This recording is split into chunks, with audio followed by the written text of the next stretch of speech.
Let's do it. Let's say it's 5, 4. Yo, what up, guys? How you doing? Welcome back to the podcast. Today I'm joined by Tara, the actress, the singer, Yeah. who sings in the shower, doesn't release music for some reason. Soon. Soon. Yeah. She's you write? Pardon? Do you write? Sometimes a little. I used to write more, but now I'm thinking about getting back to it. Okay. I also dance. She also dances. She's a director. Triple threat. But you're a director, so that makes you more than triple threat. That's true. Like everything. I do everything too. Dang, leave some job for us. Okay? No. We need work. Just give me a project and I'll finish it myself. She's like, blink and it's done. Yeah, done. All right. Well, Miss Tara, how you doing today? I'm good. How are you? I've had better days. Better days? Oh. I've had better days. Well, thanks for having me today. I do appreciate it, and I hope our little chat will make you feel better. I hope so too. Yeah. Look forward to it. So we met on set. We did. For one of my classmates. For those of you who know, I'm in school. For those who don't, I am in school. And that was the first time I met you. I had never seen an actress with so much energy working with students. You know, like a lot of times on the student films, it's always people who are starting out, full of nerves and full of like what's going on in direction. You just came in to control of the room. You know, I'm here. Let's work. We never really get that. So for this, can you break it down for us? When did you start acting? What got you into it? And Yeah. So I got to give you a bit of a history. yeah, take us Lesson. back. Yeah. When Take did you back. Where did this begin? I think as a child, I was always really full of energy, very energetic. And like no one could control me. I just had so much energy inside. And like I remember I always played as other people in our family, like copied dance and stuff. And we had this kids show theater right across our street. And I remember I was very young, but I still remember this very greatly. I was so there was this show about this like a kid's story, and I remember I went to that show every day, that play every day, and I always used to give my backpack to the clerk to put it right in the front seat in the middle so I could be right there. Yeah. And there had this scene that I, like a kid would volunteer to go and like do a little, participation with them. And I was the kid that would always go there. I remember they got sick of me so many times. They were like, if there's any other kids they want to join, I'm like, no, me, I want to be there. So from there, I was like really young that they actually talked to my mom and they said that, well, your daughter is obviously really into theater and acting. Like, would you want to bring her to our classes? We are adult, but like she can also be part of it. I remember I didn't have my full teeth yet. Oh. So like I was so young. And we had this time that we, like, for, preparing for the whole theater and the play, we used to like exaggerate our faces, and we had this challenge that you can look at each other and don't laugh.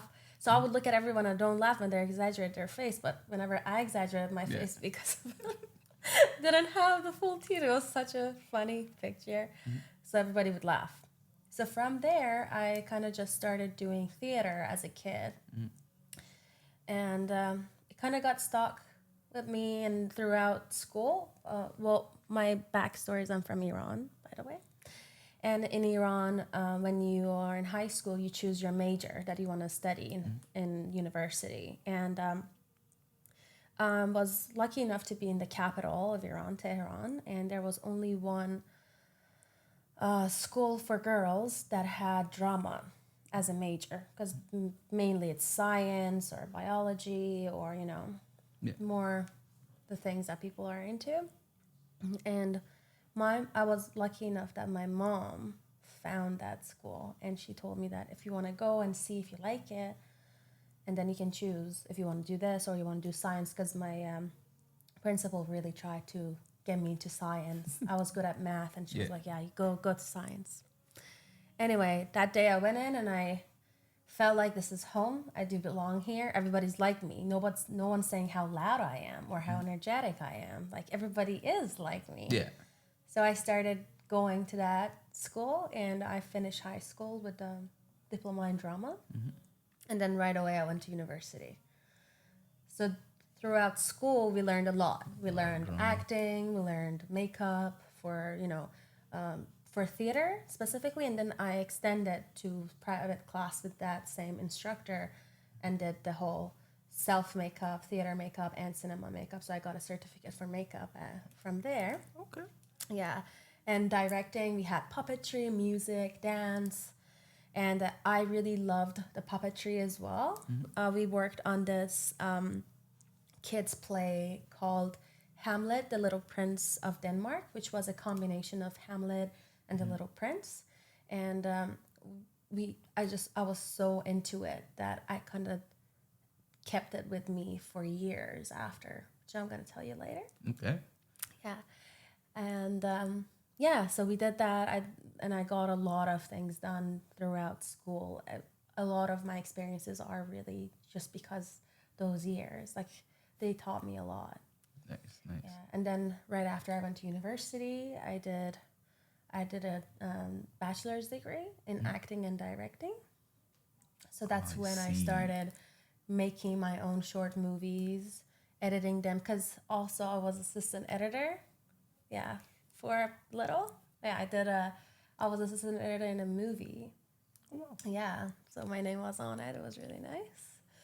Yeah, and also I had an aunt they moved to Dubai after, and she was into film and journalism, and she knew a lot of people. So she got me and my cousins into a few like kids show. We had this kids show that you would be like as background there, like just shouting and laughing, but I was the energetic one, so they gave me a line. They turned me into a cast. Yeah. And I remember I was like, I don't know, 5, 6, that my neighbors came to my door and knocked at my door and said, "Oh my God, Tara, you're on TV." And I remember that day I was like, yes, this is what I want. This is me. Like, be recognized on TV. Oh my God, that was the moment I knew. It was that moment, the bug bit, and you haven't looked back ever since. No, I think as a kid I always knew I want to be in film and acting, and like everybody's like, I want to be an astronaut, I want to be a doctor. I was like, no, I want to be an actor. And I was like, oh, you're a kid, like you say that. And as I got older, no, I still want to be an actor. So that's amazing. Like, yeah, I could tell from the time that I saw you acting, like, ooh, this is not fair. She knows what she's doing. Yeah. But that's pretty cool. All right. And then in university, directing. Yeah. Why directing? Why not just acting? So the degree I got was 2 years of acting. And then for the next 2 years, we have to choose what direction we want to go in. Like filmmaking, directing, or you want to go to writing. It wasn't a choice. And then because I did make a lot of, I did direct my team. So I had this team that came with me from school, high school to university. And then they were like, Tara, I think you will be a really good director as well. Why don't you give it a shot? Because you've been directing us a lot. Yeah. And I think those 2 years that I did acting, for the last course I did direct that puppetry. So we did 2 scenes with puppets and 2 scenes us as actors. So puppets were our hands. I send you the pictures if you want to put it in your podcast. We'll show you guys now. I'll show you. Yeah, so we had all the characters. They were our hands, but also we dressed them up. We made the dresses. We made all the things in that show. And for the characters, when we moved from the puppet to humans, we tried to be as precise as we can. Yeah. And also funny, because it was comedy too. And and then when I went to 2 years for directing, I'm sure you would know because you also do filmmaking. Yeah. You had others, like you have edit class, you have sound class, you have documentary class. So I had to make something for those.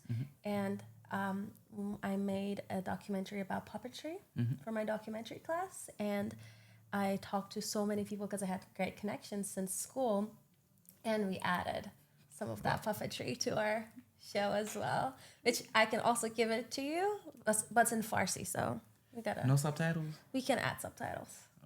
Or you want me to? I can put subtitles. Oh, we can do it. Yeah, I know some fussy.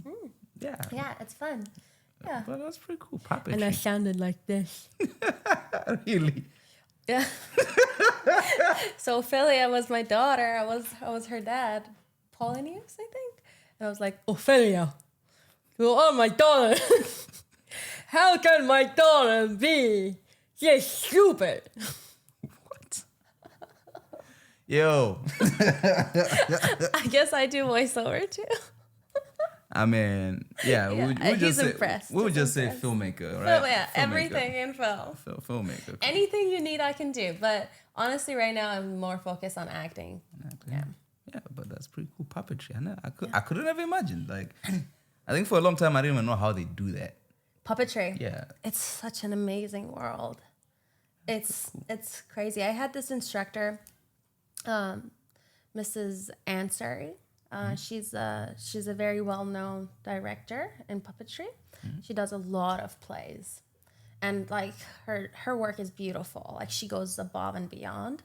But she was talking about puppetry and saying that how puppetry works is the world is so bright and unbelievable and not realistic, and you bring that into your puppet and the puppet world. And that's the difference between puppetry and acting, is because your hands are so open to do that. Yeah. And for me, just Hamlet, the Little Prince of Denmark, got so big that I just Fell in love with puppetry. Yeah. And then when did you stop? When you're like, okay, now I want to be the star. So after I got my degree, there is an exam in Iran that you have to do if you want to go to like higher educations. I did like acting and I think puppetry and some directing for my master's. I applied for them and I did the test, and I got accepted for my master's in puppetry. Nice. In a very good university in Iran. However, I got a chance to come to Canada. School puppetry. Yeah, so I had to make a choice of either I want to stay and do a few more years studying in Iran, or I want to come and do a less important degree but still be in Canada. Yeah. Because when you come to Canada as a student, you got to do your studies, and then you get the work permit, and then from there you can get your permanent residency. Yeah.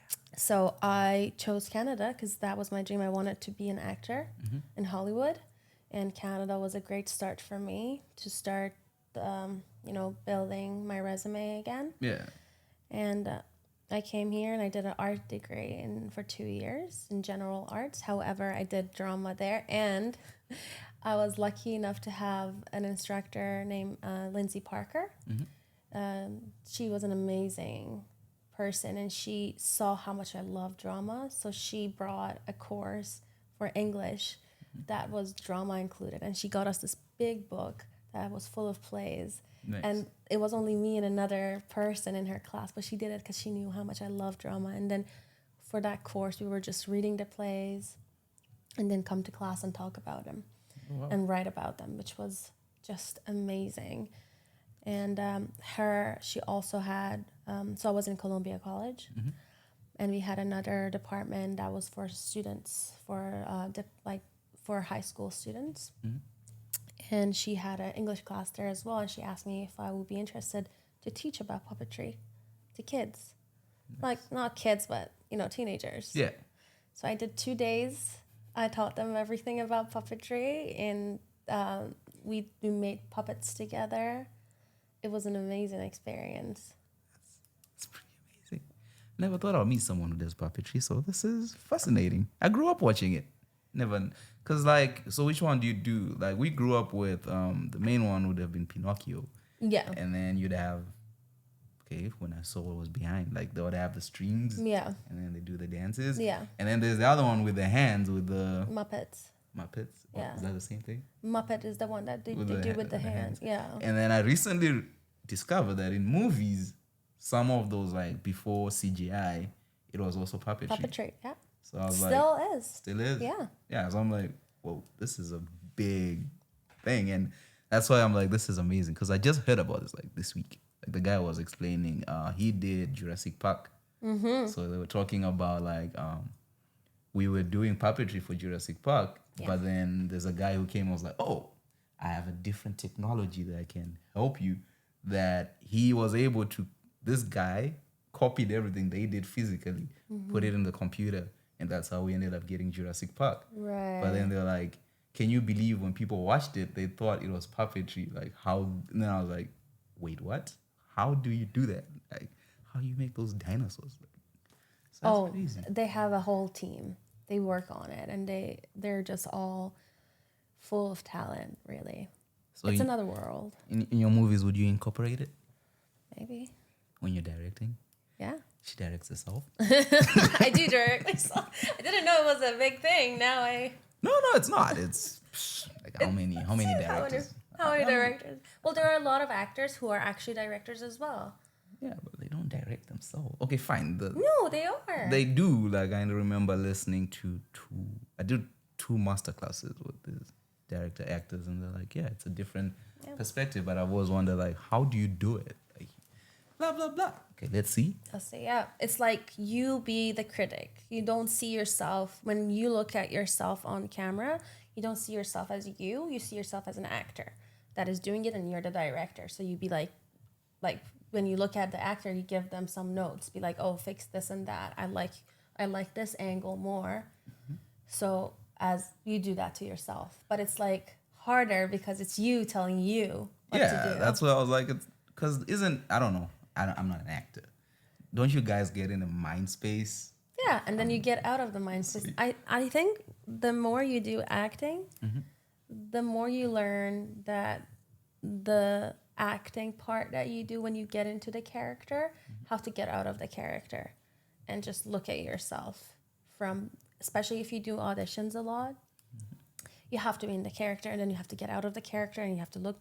Not everyone is, fortunate enough to have someone helping them with taping, or be their reader, or like be the director. Some people are just there to just read with you, and they do not give you any tips, or sometimes it's just you.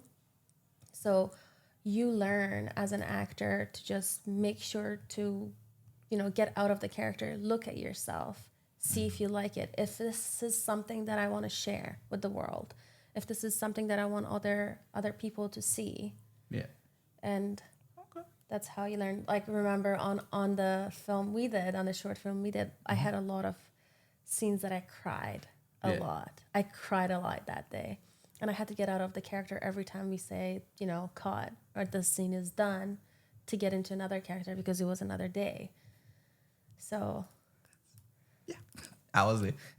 Yeah, that's amazing.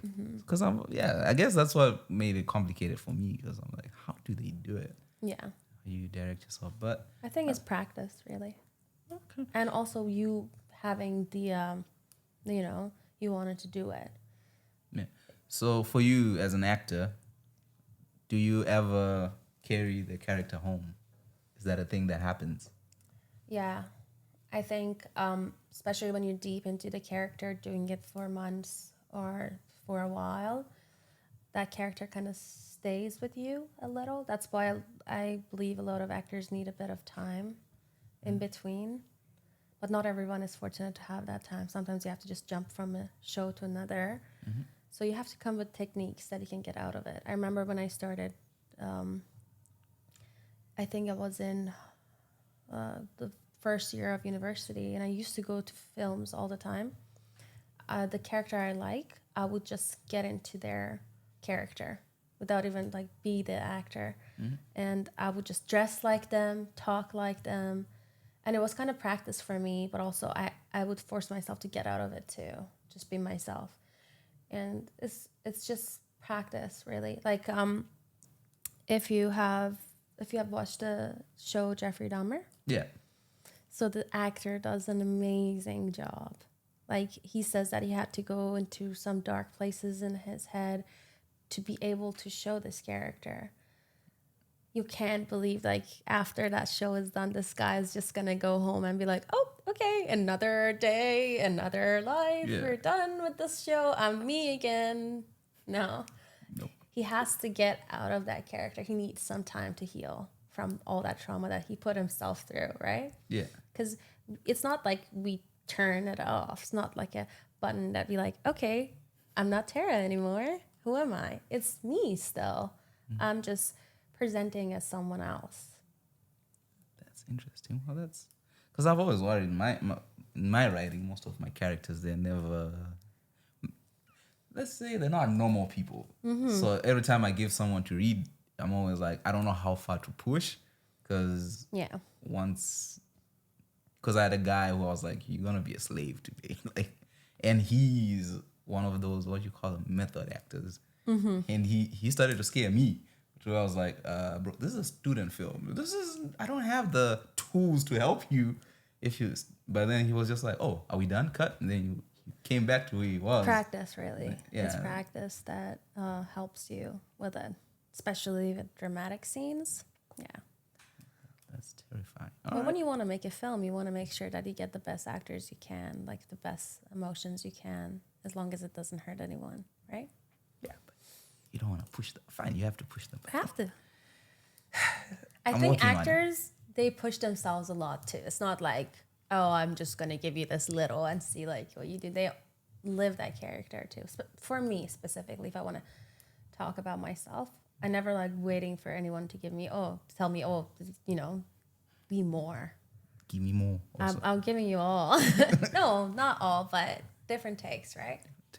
All right, for you, when you get a script, I don't know if you're at a point now where you choose which scripts you do, but how do you say this is a story that I want to do? Do you have a process of like, is it like anything that pops up? I mean, when I get an audition? Yeah, like auditions or script. Like, is there a script where you say, I'm not doing this? Or I don't know how it works in the acting world. Because I know for me as a cinematographer, what I do is usually I used to be like, hey, can you come shoot this short film? And then I'll be like, yeah, I'll do it. Yeah, I'll do it. But now I'm at a point where I'm like, some stories don't make sense to me. And I don't really know how to shoot them, right? Or I just don't want my name associated with it.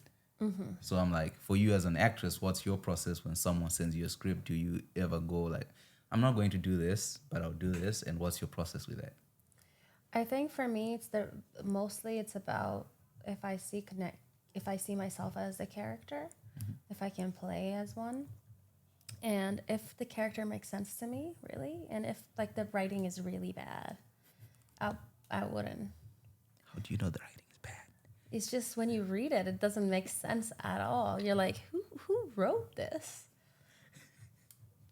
Like I had this student film, which I did audition for because I always want to help students for sure.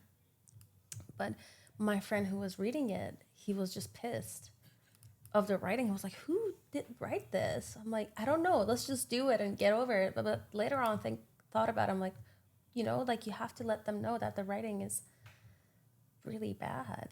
Like you want to show this to someone, right? Yeah. When it doesn't make sense, it doesn't make sense. Doesn't matter how good your actors are. So but, do you say? Yeah, sorry. I was like, you told the writer this is bad? No, I wouldn't. No, like I didn't get. It's like no, I wouldn't. But I did some hideous. Right, I did act for some hideous writings. But you got to do what you got to do, right? Like for now, I just want to, maybe later on in my career that I get more credits and be more well known, I'd be limiting my options. But right now, I do a lot. And I always am available to help in any way I can. Yeah. All right. And then what's your dream role? If you pick one, your Hollywood Oscar winning. What would it be? Action, drama, comedy? I think I want to win for a very dramatic scene. I want to have a very dramatic scene and win an Oscar for it or any other. I see myself there. I mean, You know, it's possible. It's I saw you possible. acting. Yeah. I mean, honestly, look at my story. I moved when I was 22 by myself, and I had to just go through not many, but a few years without working in film because I wasn't permanent resident or was limited to hours of work. And then when I got my work permit, I had to be more focused on general jobs. And when the day I got my permanent residency, I started working in film. I started as a PA because I didn't care what I do. I just wanted to get into film. And from there, I slowly started, gaining more confidence in film in Canada because I didn't know anyone. I had no idea who, like, and then I was fortunate enough to get into the COVID team.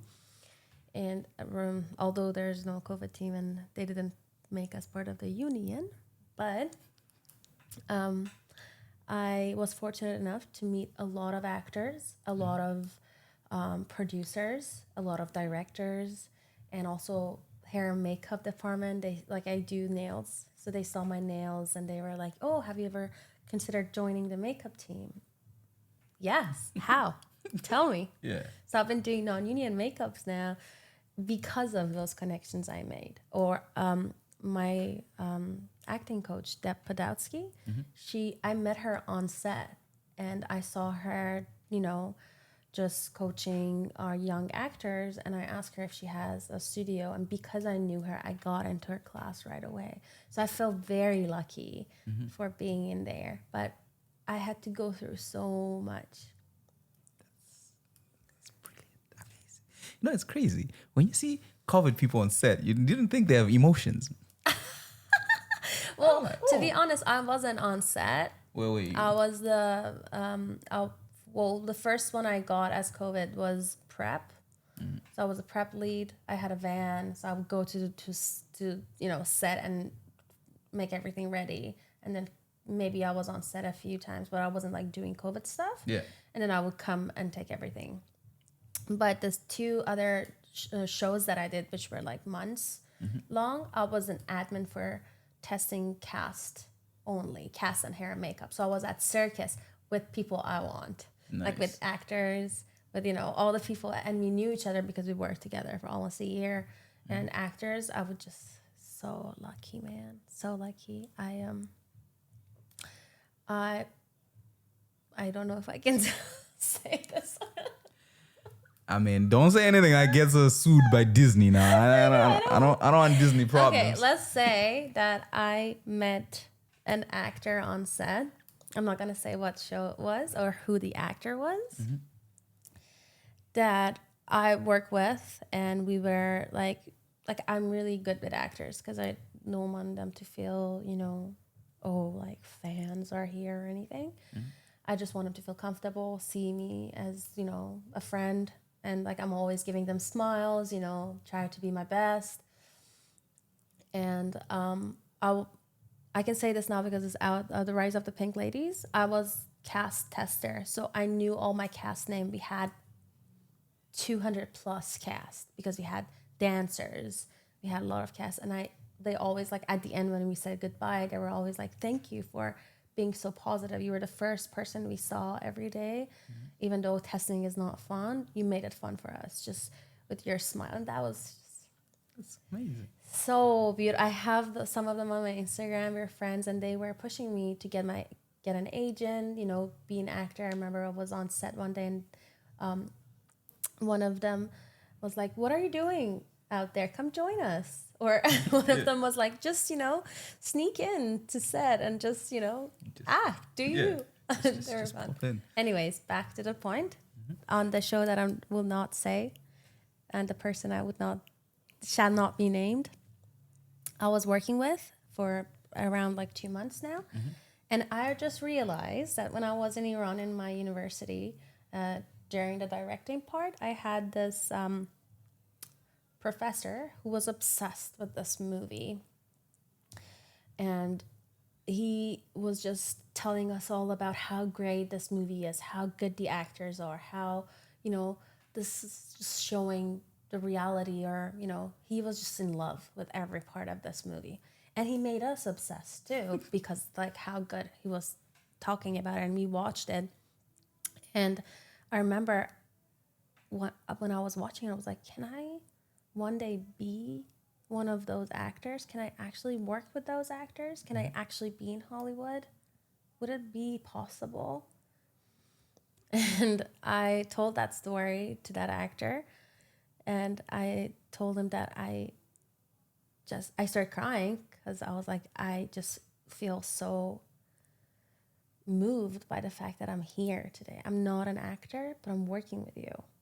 You were on the scene that day that I made this wish, and I'm working with you now. And he hugged me and he said, you made it.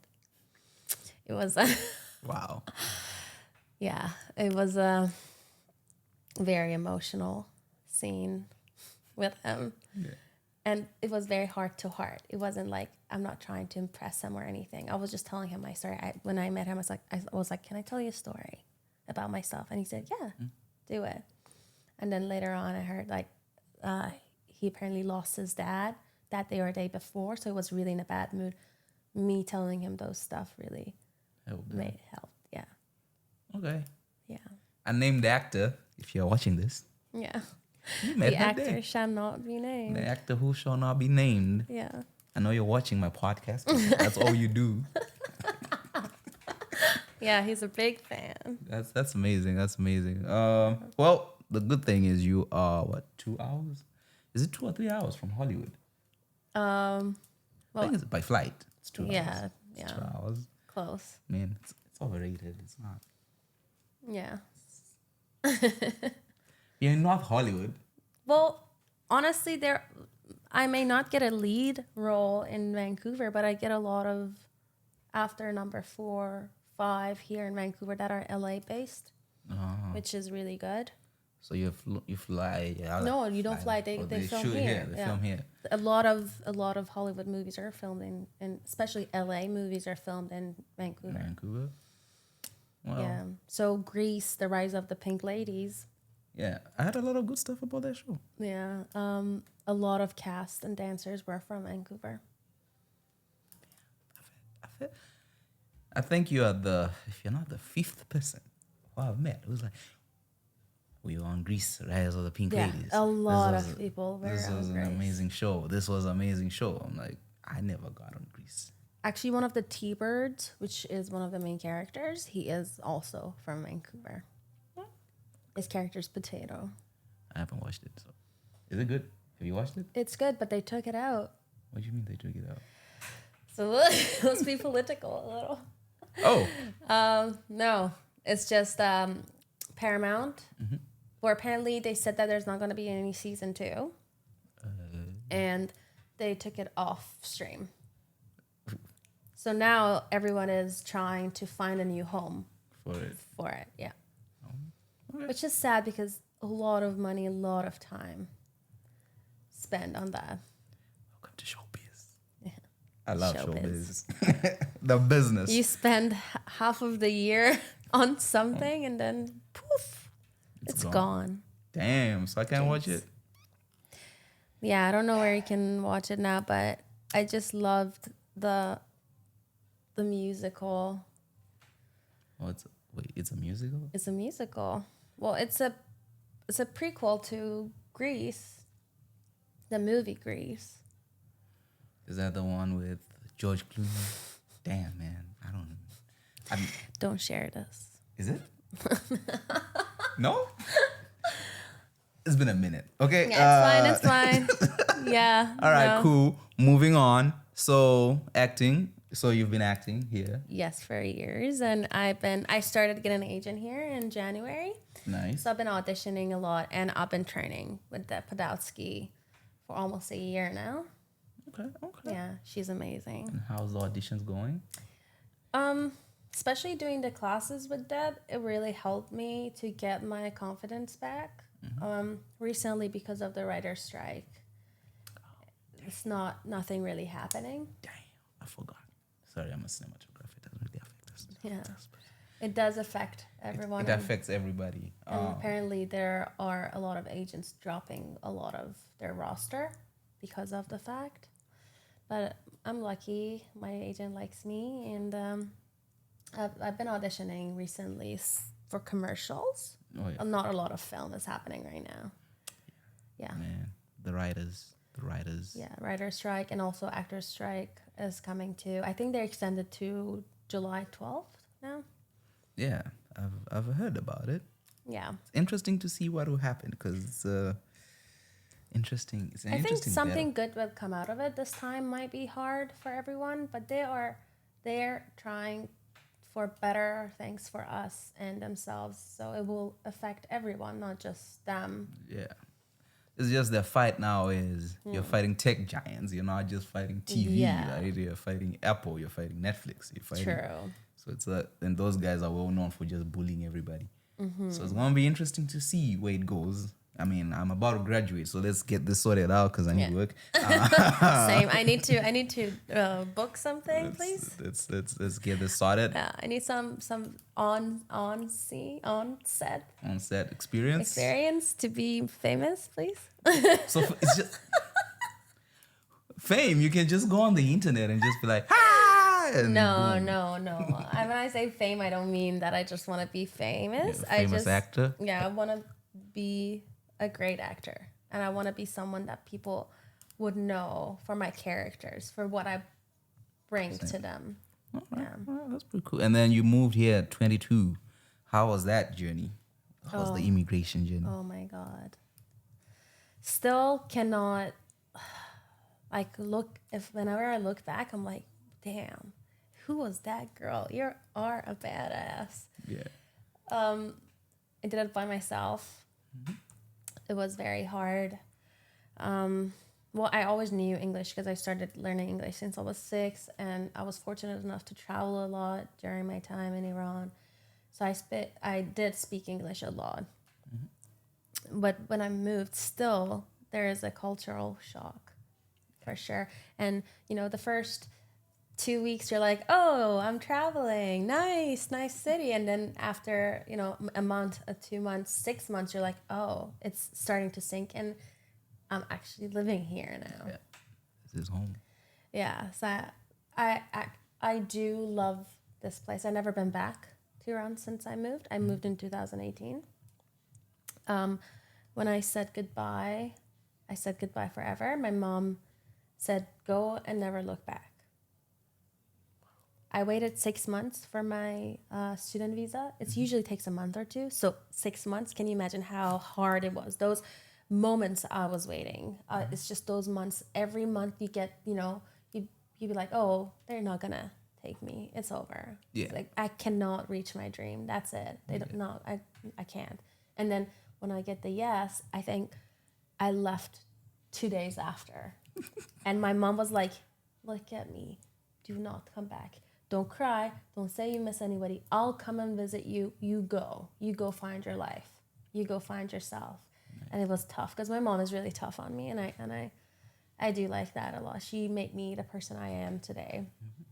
And I moved, and my mom had a friend who got me a place for 2 weeks till I found my own place. Nice. So, and she took me to everywhere. I made a bank account and got my, SIN number right away. Yeah. She was like, "Let's go, let's do it. We have work to do, and you have to get this done." So I think I applied for my ID the day after I arrived. So I arrived at night, so I slept in, and in the morning I was doing everything. Get your paperwork. Yeah, my paperwork was done, and the whole journey was hard. COVID happened. And when COVID happened, I was just finishing school, 2 months left. So my last semester was online, which was hard, moving from this to that, paying enough attention and doing the exams and everything. Oh, it was such a hard thing. I graduated, and then I applied for my work permit, and I was like, it's going to take a while. It's COVID. They're not going to give it to me right now. They give it to me right away. Oh. You have 3 years left to work and apply for an express entry program. Mm-hmm. So and I lost my job because of COVID, so I was unemployed. I was really under a lot of stress, but I was lucky enough that I met this amazing family that I can't call my family now. They're very close friends of mine. And they had a brewery in Pemberton named the Beer Farmers. And they took me in like their own, honestly. They treated me like I was one of the family. And I was a staff supervisor there. And I worked for them for around 2 years. And I was like there and in Vancouver. So it's around like 2.5 hours away. So I got a car for that. And then like, I think after a year, I gave up my place in Vancouver and I just moved there for like permanently for a year till everything like went well and I applied for my permanent residency and everything. And I slowly started going back to Vancouver and get a place. I started living with my roommates for a year and then I got my own place. But I'm a city girl. Moving to a small town, it was an experience, honestly.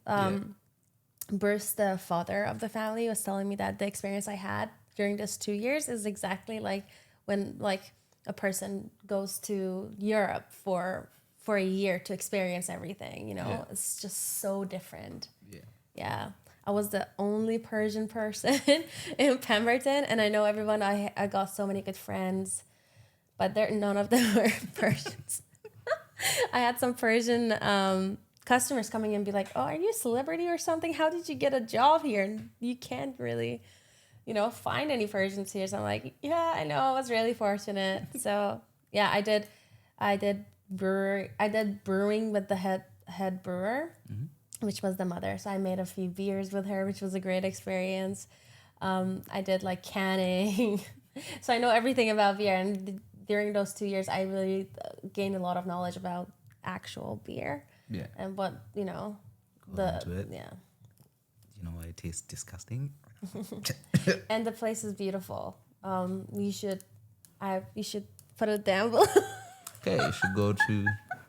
Should You send should the go. links. They have a website. Yeah, oh yeah, they do. I'm gonna and Give me the- photos. give me Yeah, the you should. website. It's beautiful. It's a farm to table brewery, and they make everything themselves. They have a potato farm, and they have a beer named the Pink Boots, which was for International Women's Day.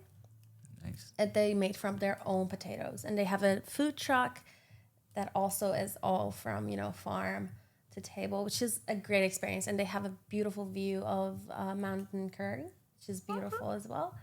So yeah, it's a good experience too if you want to get out of Vancouver and have like a great beer. And they won a beer award in 2022. Yeah. Yeah, and I know a lot of people in Vancouver love going to breweries, and that's a thing. I didn't know that was a thing. Craft beer is a big thing in Vancouver. Yeah, I didn't know that. I was like, okay, cool, let's do it. Yeah. I'll go to Pemberton. They won the first Belgian beer. Okay. Also, Judge's Choice was their Belgian beer, and they won the third for their hibiscus sour, which is my favorite. I love sour goza flavors. So that was really like, yeah. Yeah. That's fun, and that's the 2 years in COVID. We should go together, actually. Okay. Yeah. Let's do it. When? Let's do it. Let's put you on Right the now, spot. after this podcast, we're gonna drive. It's 2.5 hours away. We go have a drink and come back. That's 5 hours on the road. So what? I mean, I'm all for road trips, but Yeah, like, it's a beautiful road trip as well. Which side is Pemberton? Do I go It's after Surrey Whistler. or Whistler way? Yeah, so you go up to West Van, and then from there you get into the 99, Highway 99, and then I've always wondered what's after Whistler because I've never gone. after I Whistler, know, no. I know. When I moved there, I had no idea. I'd never been to Squamish or Whistler. Can you imagine how far Pemberton was for me? Yeah.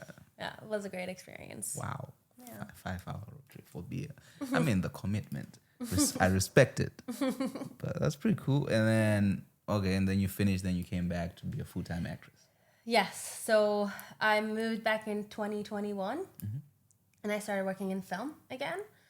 And I was like, I did PA, makeup, COVID, and then I got an agent in 2023, the beginning of 2023. So since then, I've been doing a lot of auditions and a lot of acting stuff. But yeah. And how do you, okay, I'm sorry, I have to ask because for if there's an actor, well, there's no such thing as an actress, by the way. I don't know who told me because don't ask me the argument, but they say there's only a thing as an actor.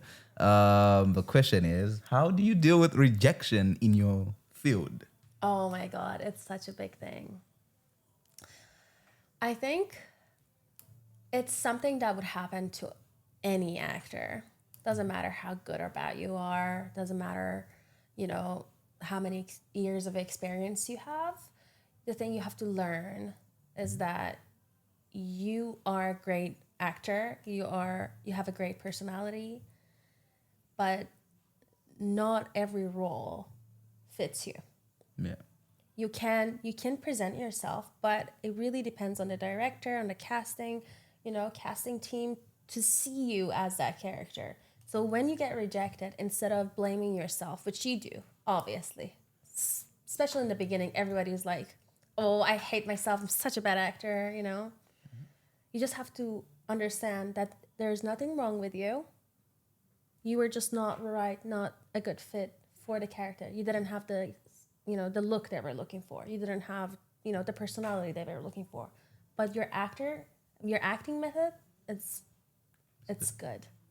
And you have to trust that. Otherwise, it's really hard to stay. Yeah. That's why a lot of actors leave, because the rejection is a main thing. And the more you get it, the thicker your skin will be. Yeah. And you have to learn that every time you audition, when you post it or when you do it in that room and you leave, you have to leave it. You cannot stay with that character. You just have to have fun in that moment of doing that scene or be that person. Mm-hmm. Let them see you, your personality, what you bring to the table, and then say goodbye to it and see if they want it or not. Okay. Yeah. Yeah, it's a fun industry. It's a lot of practice. It's interesting. Like before I got into school, I didn't know like how it, because usually when I was making short films, it would be with my friends. So it's like I never had to choose. It was like I'm writing a character. I'm just okay. She can do this. She can do this. She won't do this. And so when writing is already limited to her, and then when I got into school, where they're like, well, you cannot just write for your friend. You have to open it up to the world. Yeah. And then it came time to do auditions. That for me was the most terrifying thing ever. I know. Because you're like, these people are coming, right? You have 20 people auditioning for one character. Yeah. And they all give you a different version of the character. But it's like, I still have to choose one out of 20 of you. Like, why me? Like, for me, it felt like this is a lot of pressure. But also, I was like, imagine being a Hollywood director or casting director. Oh, yeah. And then you have all those people, and you have to get it right, because if you cast the wrong person, that's your reputation gone, right? So I know. So when I did that whole experience, I was like, I get it. So now I'm like, I get the rejection. I get why people will not get roles, because you're looking for a certain person.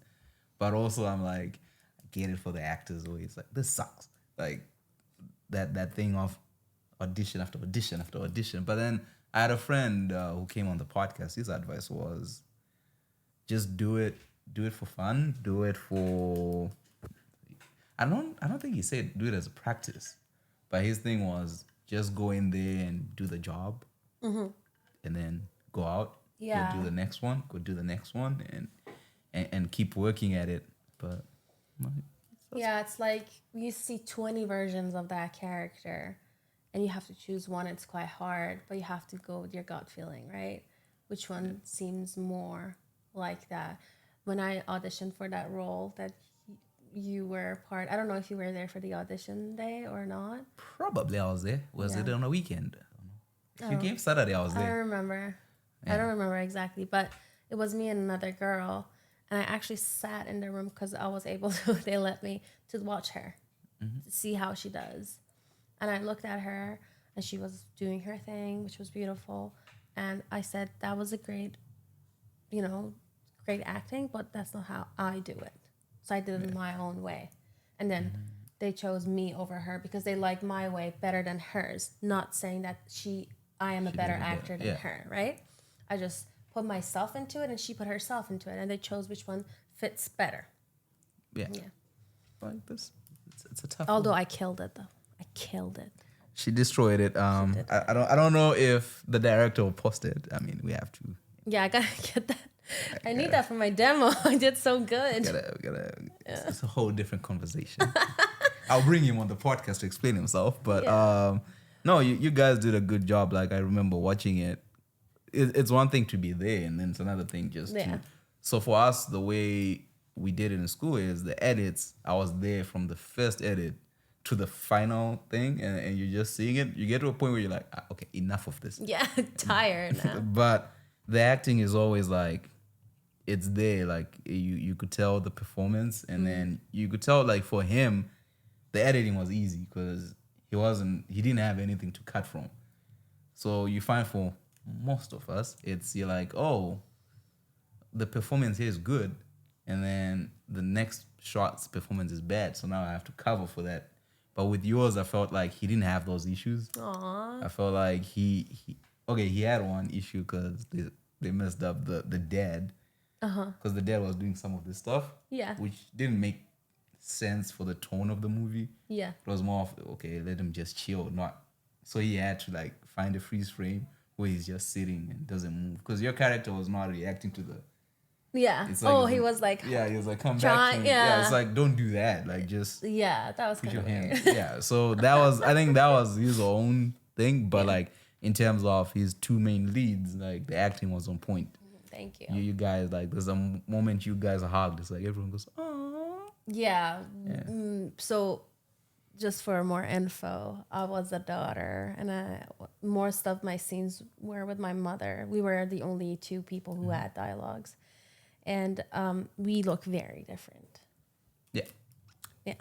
I mean, I like the mix. Like, it makes sense when you see the mix. But she's a European, white, blonde hair, colored eyes, and I'm obviously not. I have black hair, darker eyes, skin tone is a bit darker than her. But the father was in Indian, I believe. No, Sri Lanka. So he has darker features, which makes sense. The combination would kind of be me because I have a lighter skin. Than him, obviously, but me and her we had nothing in common. And I really tried with her, and I kept calling her mom when we were driving, because she came with me, and we drove to our location, and I kept talking to her as her mom and as my mom, and I asked her about her daughters, what they do, and I started to relate myself. I was like, oh yeah, your daughter does this, I do too. And she was like, yeah, you work here. My daughter, studies this as well. So we started really bonding, like, with that, and that helped us a lot too. That's pretty cool. Yeah, I was blown away. I'm like, come on, guys, this is a student film. We're not here to. I know. It was a great time. It was very good. Yeah, that was pure drama. That was amazing. All right, now we move to the deeper part. So in your family, wasn't this deep? Nah, this is shallow. In your family, how many? Is it a big family, small family? No, it's I'm the only child. Whoa. Yeah. Spoiled. No, I'm the only child, and my mom is a single mother. So I grew up just with my mom. My parents are divorced. I think when I was 12 years old. And it was very mature of me because I asked my mother to divorce my father. What? Wait. Oh, you're going deep here. Go back. Rewind. How did we get here? Okay, so, when you go back to countries like Iran or Middle Eastern countries or, around that area, around my mother's time, there were a lot of arranged marriages. And my mom married my dad not with she didn't love him. They just married because, the arranged marriage situation. And she had me right away after. So there were no point. So, and she stayed in that life for me. And then they weren't happy with each other. Their lifestyle, they were both great people. The thing is, they weren't a good match. Their lifestyles were different. And they did different things. And you never could see them doing something together, right? the main thing about having a partner in your life is someone that you can do things with, and Yeah. you know. But they were so different people, and they weren't happy with each other, especially my mom. And she was just working so hard to stay because of me. And I remember one night they were fighting, and she came to the room, and I told her that, can you please get a divorce? And she looked at me weirdly. She was like, what? Are you sure? And I said, yes, please. Like, for my sake and for your sake, please get a divorce. I'll be there. I'll help you. I'll support you. What we gotta do, I'll support you. Doesn't matter. We're gonna start from zero. We start from zero. I just want us to have a normal life, that we are, you know, we're in peace. Yeah. And she said, are you sure? I've been staying in this relationship for 13 years for you. And if you want me, I'll stay. I said, if you like me, if you love me, get out of this relationship. And I wrote a letter for my dad, and I went to him, and he asked me if I want to do this. And I said, please, if you love me, get a divorce. Nothing will change. I'll always be your daughter, but this is not working for either of us. And so they had to go through the whole lawyer and, you know, everything. My mom got a really good lawyer, because there's still patriarchy in Iran, right? There's a lot of rights that are for men. And my mom got a very good lawyer, so I didn't go to the court at all. But there were times that she was like, you might have to come to choose who you want to be with. But I think the judge knew that my mom is the right person to have the custody. So then her and I started from zero. The house that we were living in was for my mom, but my dad wouldn't leave. So we had to rent a place right in front of my grandma's place. And I remember we didn't have our furniture. We started literally from zero. We had an old TV that was my grandma's, their old furniture. I was just sleeping on a mattress, but I didn't say anything, because I offered her, and I said, I will protect you and I'll support you. And I did. In a matter of a year, that house was full. It was beautifully furnished. Everything was there. But that year, I really did stand with my mom. And she really did the best she could. And I always say, you had a good kid. I mean, not every kid does that, you know? Yeah.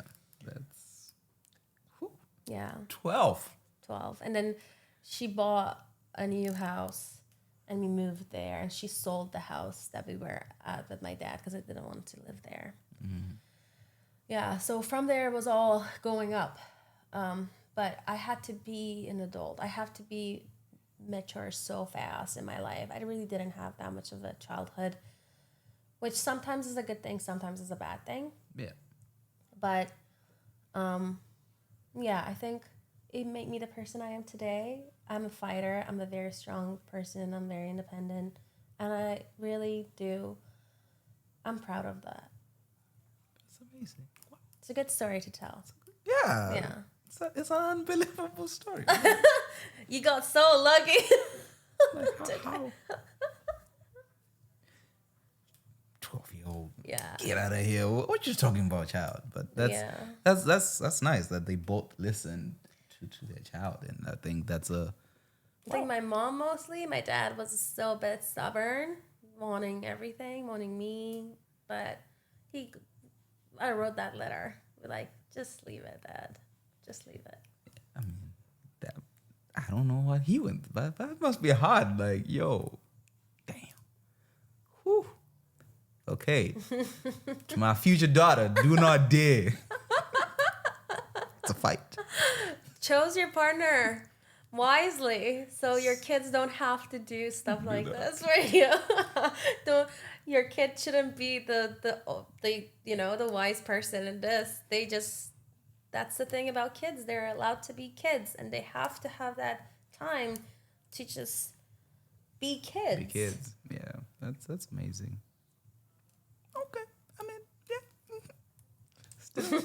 Still processing it. It's hard to process. I Take mean, your time. it's amazing. No, I was raised by a single mom, but mine is a whole different story. You know, I didn't go to my mama and be like, hey, she would have whooped my ass. But that's I also amazing. think like a mother-daughter relationship is a bit different than mother-son relationship, you know? We were more like very close sisters, very close people. Then like I think when you have a son is a bit different. I don't know. I think if you have both parents, it might be different. But like Mm-hmm. in my case, where it's single mom with two kids, and then those kids, you have to take care of them and protect them, and then Yeah. it becomes you become close. Like I feel like for me growing up, yeah, my mom is almost everything because that was the only person I could talk to who understood. But then obviously when you turn into a teenage boy, then you're like, I know better than everybody here. Yeah. But then eventually I realize like when I'm in society, I have something most people don't have, which is I can always go back to my mom. Because that was the safe haven that we had growing up, me and my sister. So I cannot speak on it. I mean, other people could explain it, but I feel like, yeah, my mom, yeah, I mean, she would have whooped my ass for saying anything, but and not really because I think my mom stopped beating me up when I was a kid. But okay, no, she wasn't abusing me. It was more of I like, think it's like it's not as acceptable here, but I got bitten a lot. yeah, I was abused. Like, I was a very tough child. I was very stubborn. yeah. So sometimes, like, I think, you can't not, be Beat him up. Yeah, no, I see it here. Like, well, I'm like, I get it. It's independence or whatever for kids, but Yeah. I'm like, when I see other kids, I'm, I couldn't have done what you're doing right now. I didn't even need to get beat up. Yeah. The consequences, the price I have Yeah. to pay to do what you're doing, Yeah. I'm not doing But I it. gotta say that I will always got what I wanted.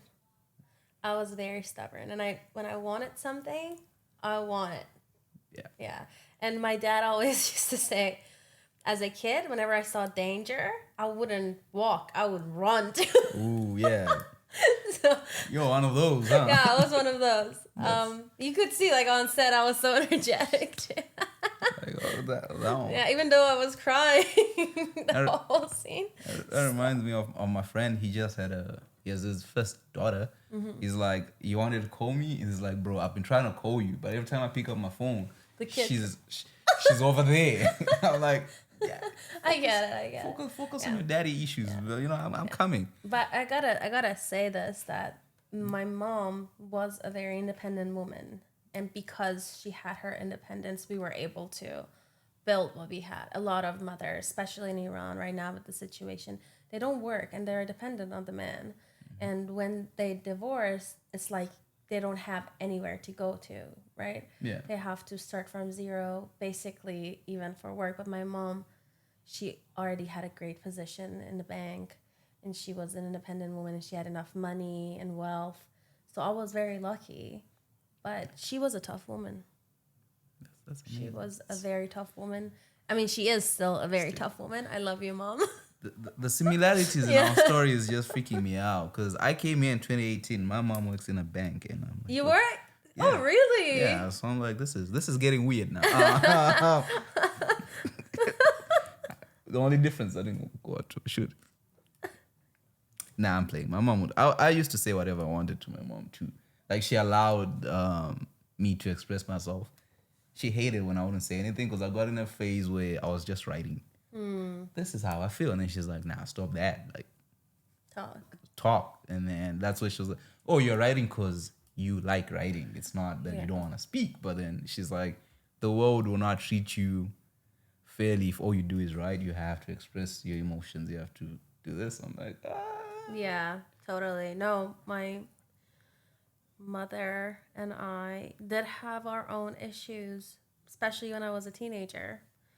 But we got our way into it. Now we communicate better. I started, I learned about boundaries, and I started creating boundaries, and she started, accepting them. And still, there are times that we struggle, but we're working on it every day. "Oh, we're humans." That's what you do as parents. It's like, it's a commitment for your whole life, yeah. for that kid's life, that you have to just work on it every day. You plan on having kids? No. No, why not? You see, the problem with people in Vancouver, I'm like, somebody had to give birth to you for you to be here. You gotta continue. What does you know what Mary says? Continue the bloodline. No, I don't know. I think kids having a family is not for everyone, and I think for now, for my seeable future, I don't want to have kids because I have a lot of dreams to achieve, and I cannot settle down at the moment. And also, let's say that I didn't have the best experience having a family. Didn't have the best father. I had my mom working as both mom and dad, so I don't want to end up being like that for sure. I hear that. I hear that. And yeah, I think what you need for a family is to find a great partner first that you can see yourself be with and have raised kids with. So that is very important. And then see if you can commit to it, because kids are a commitment. It's not like, oh, I give birth to you today and then that's it. Yeah. Go raise yourself. Yeah, go find your way. It's like they are there in your life. You always call your mom. I always call my mom whenever problems happen. My mom still comes to my place and helps me with stuff, you know? Okay, now I feel bad. Sorry, Mom. Still gotta hit you up after this podcast. You better call your mom after this podcast. Yeah, we speak. We speak almost every day. Okay, so you were asking me why I'm called Uncle Kevin. In this part of the podcast, I have questions from my nephews that I ask every guest. Oh, your nephew? That's so cute. Yeah, he said my questions suck, so he gave me better questions to ask. How old are they? So when he gave me this, he was 7, but now he is 10. That is so cute. Yeah, it's very cute. What's his name? Jason. This is for you, Jason. This is for you, Jay. Or Jay. Jason. Okay, fine. Yeah, I call him Jay. Jay. He has no respect for me. He just calls me Kevin. I'm like, bro, I'm your That's uncle. why you put it as Uncle Yeah, Kevin. like I'm your uncle. Call me Uncle Kevin. You know what Yeah. I mean? Like, he calls everybody else by their name. Like, I had another okay, this is my niece. She would call, so we were like 3 brothers. She'll be like, Daddy 1, Daddy 2, Daddy 3. And then it'll be Daddy 1, Daddy 2, Kevin. I'm like, wait. I'm sorry. How are you processing this in your mind? I had the same relationship with my youngest aunt. We were like very close in age. We had 14 years difference. Yeah. And we were really close. When I got older, we started partying together. And I always called her by her name. And she would be like, can you please call me like aunt? Yeah. I'm like, sure. But when I called her aunt in front of other boys, she was like, shut up. You think I'm old now? Don't Like, say I don't that know out what loud. to do, woman. Do you want me to call you aunt or not? Yeah, call me uncle. You know, When I'm not in front of other girls. When I need respect, you know what I mean. But yeah, my nieces and nephews, 0 respect for me. Kids just don't respect me in general. I was told that's a good thing, that because when her father asked him, like, why do you call him Kevin? He's like, oh, that's my friend. Aw, And that I is was like, so sweet. That's what you want to, be the cool uncle. Yeah, I'm the coolest uncle. Now they just call me for stuff. Hello, can I have a bike? Wait, do you mind how I am? That is so cute.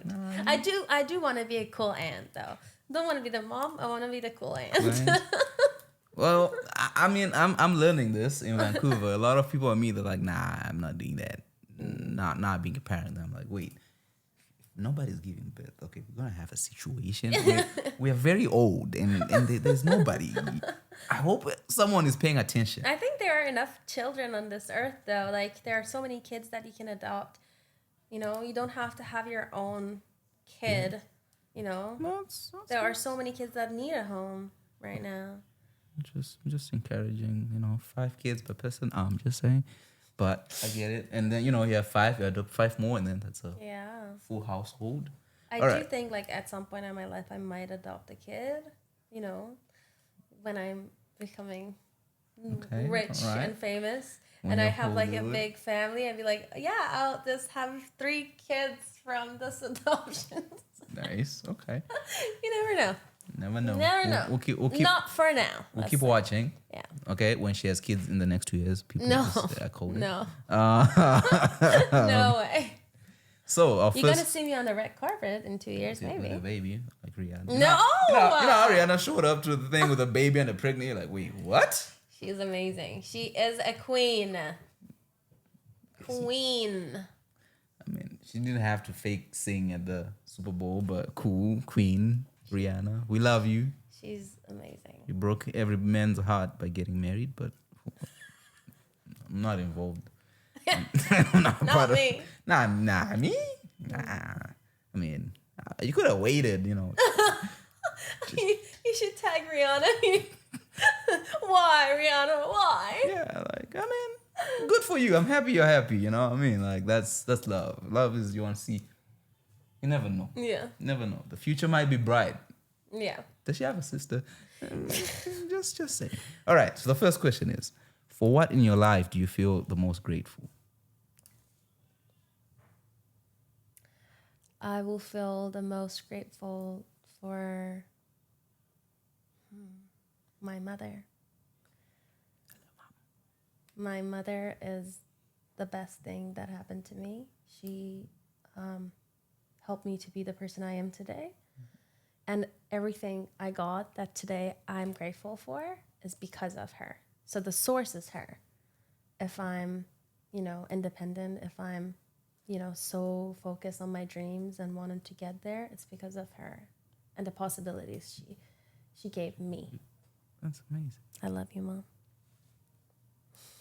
Hi, it's me. If you could change anything about the way you were raised, what would it be?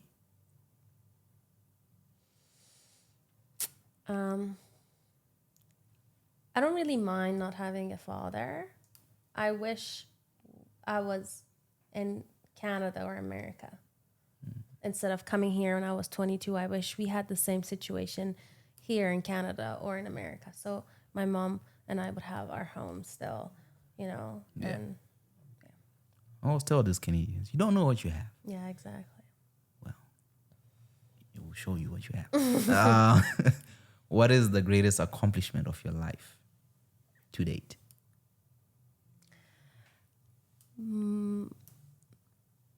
My biggest accomplishment is where I am today.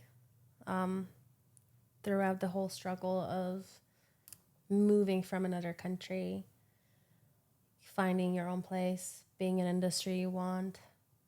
I think my biggest accomplishment is me standing here today. She's currently sitting, people. If you're listening to this, Sitting. we give people cheers. That was not Just in case Exactly. somebody's listening to the audio. what I meant is Nah, we get it. being here today. Being here. Just me going through all this. I'm very proud of myself. It was a hard thing because I'm very hard on myself. Mm-hmm. But going through a lot of therapy and learning a lot about loving myself and appreciate what I did for myself, I'm very proud That's amazing. of Should be proud. I mean, everything I did. I'm proud of 12-year-old you. I'm like, Girl, damn. damn. Amazing. What do you value most in a friendship?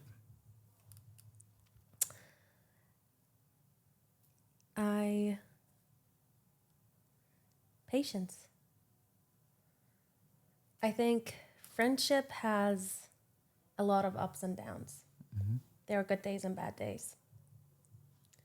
And if you're not patient enough with your friends, you might end up not having them anymore, or, vice versa.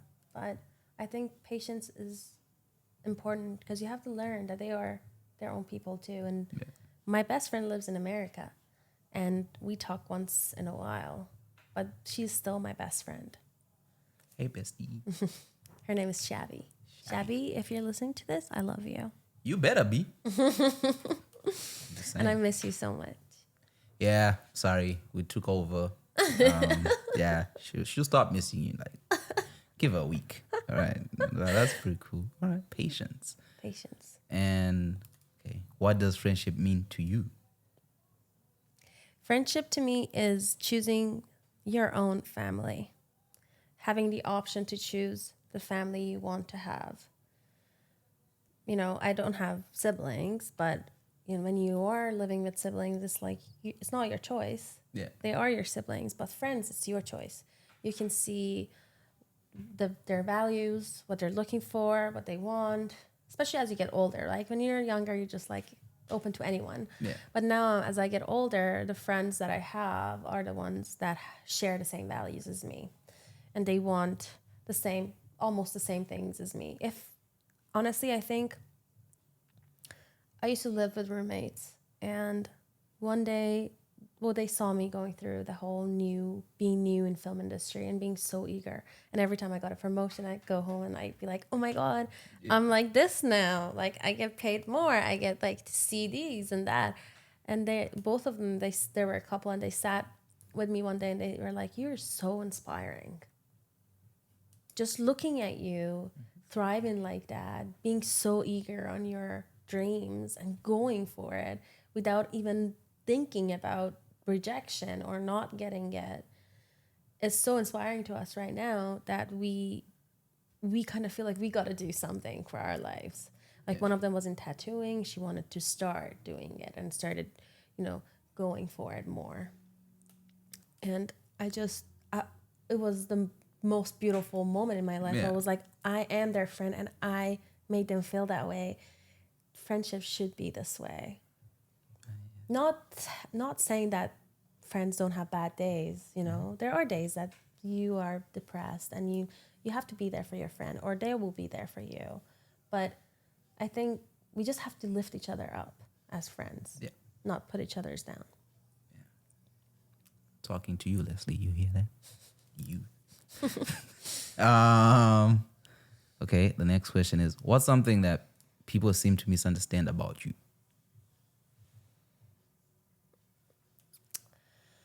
I think when it comes to work, I'm very direct, and I'm a go-getter. I think sometimes that might come up as me being bossy, which I'm a Leo, gotta say. So I have this leadership. I'm not really into that stuff, but it's true though. It's true. I'm very like I have a leader character. So I always I am the one carrying the team most of the time. Mm-hmm. That's why I direct myself. So I'm good with directing people. Like right now we have like classes for acting, and I have my classmates coming to me and we read together and I give them some notes, which I'm very proud of that they came to me, but I want to say that's the nature I have in me. So sometimes it's hard for some people who are a bit more sensitive and they feel like I might be bossy, this is not my intention, which I hope that if they know me, they would know that I would never want to be bossy. Yeah. It's just because I'm direct. I prefer to be direct than just go all the way around for getting something. Let's just get to the point. And I think working in film also really acknowledge the being direct part, Yeah. If you want something in film, you just gotta ask for it. You can't be like, oh, like this and that. Like the sun. I don't want to hurt your feelings. Yeah. They hurt your feelings, man. They do. I mean, yeah. I have an agent, okay, because I used to do background, and she'd be like, "You didn't get it." Like, why? You didn't get it, bro. Anyway, so you want to do the next one? Yeah. Get off my line. Yeah, it's true. It just makes you tough, and I think it's a good thing because like usually the instructors I go for, they're quite tough on me. Like I love Deb. Working with her is amazing, but she is tough on me, and I appreciate that so much. Some days are a bit harder, but I still appreciate it. And the instructors I have, I think they are the ones, I choose the ones that are harder on me because I like to be like more direct than not hurting my feelings. And that helps you develop. So if I hurt anyone's feelings, I want to say I am sorry. I did not mean to hurt your feelings. Thank you. I take that apology. Appreciate it. Take it on behalf of everybody. Yeah. All right, just gonna have to pause. I'm running out of battery. Oh no. Just noticed it.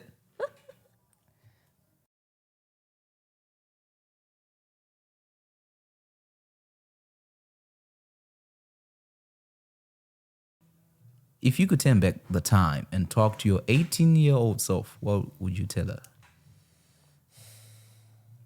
That's a very good question. I would tell her that she can do what she wants.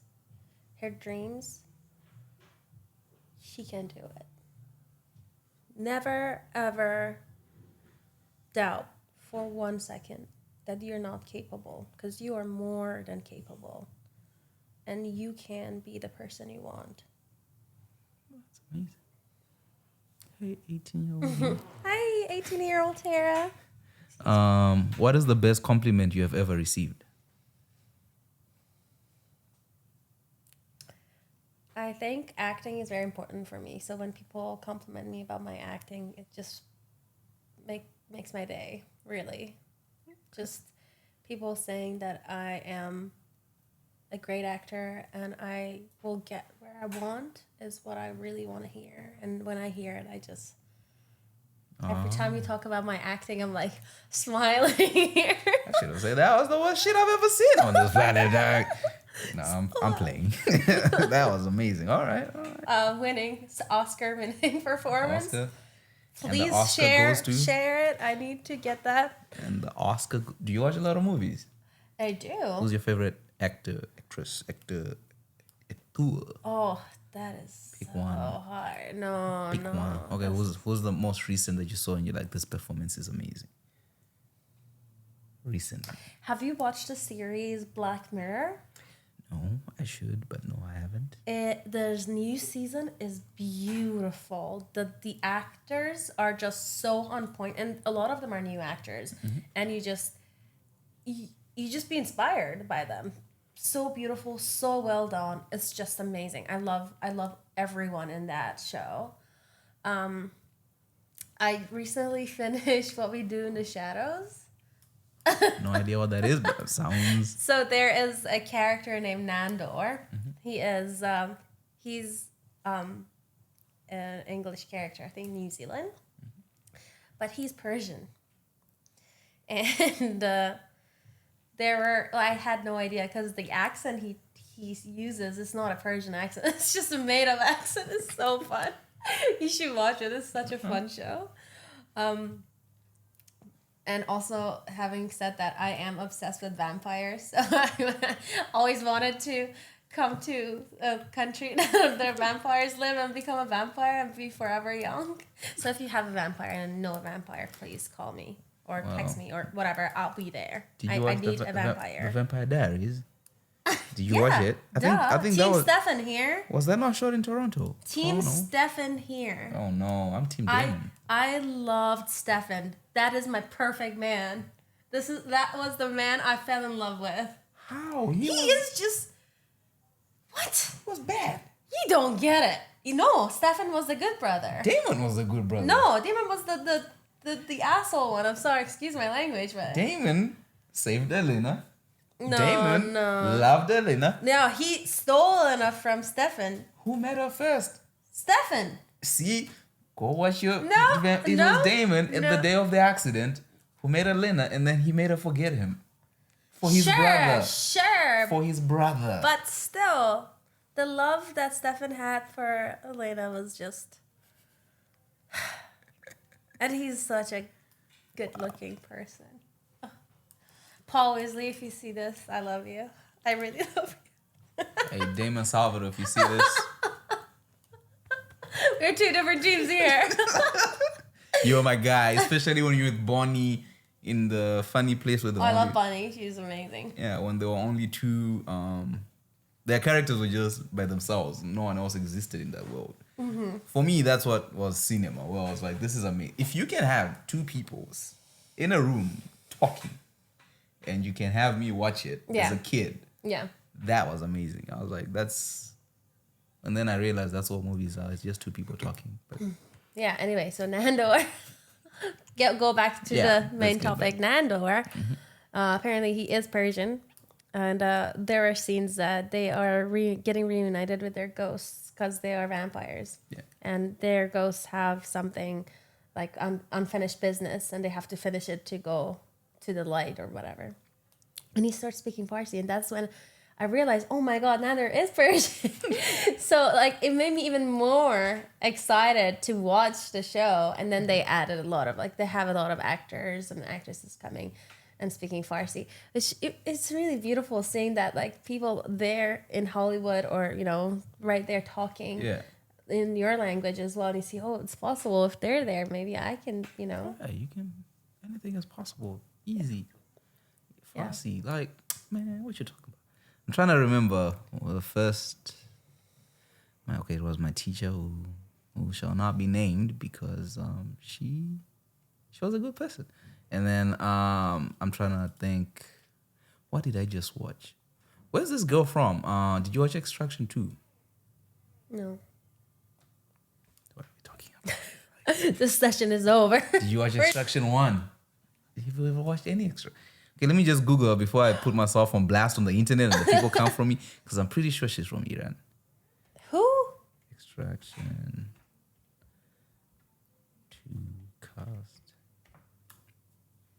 Oh, Golshifta, yes. She's an Persian actress, and she moved to Europe a few years ago, and she started her career professionally as a actor outside Iran and started being without hijab and everything. And throughout the whole woman life freedom, she's been very supportive of Persian women and our rights. And she's actually she's an idol to me, for sure. Like watching her, she's beautiful. She's a great actor.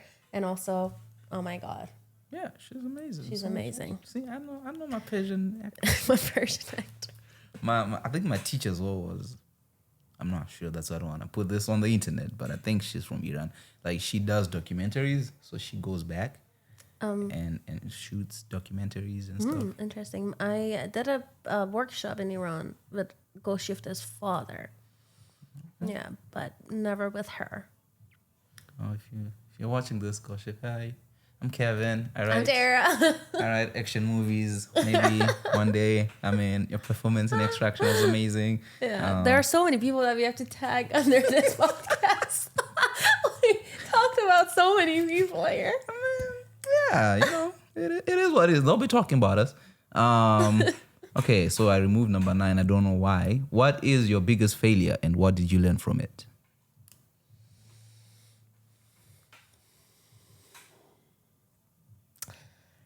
What is my biggest failure? I once worked in a workplace that was very toxic, and I usually give my 100% to work or anything, really, not trying to filter anything. And it was so toxic that I would cry, go to work, and then at some point I realized that, not everything, I don't have to win in everything. Yeah. Sometimes you just have to accept that this is not for you and move on.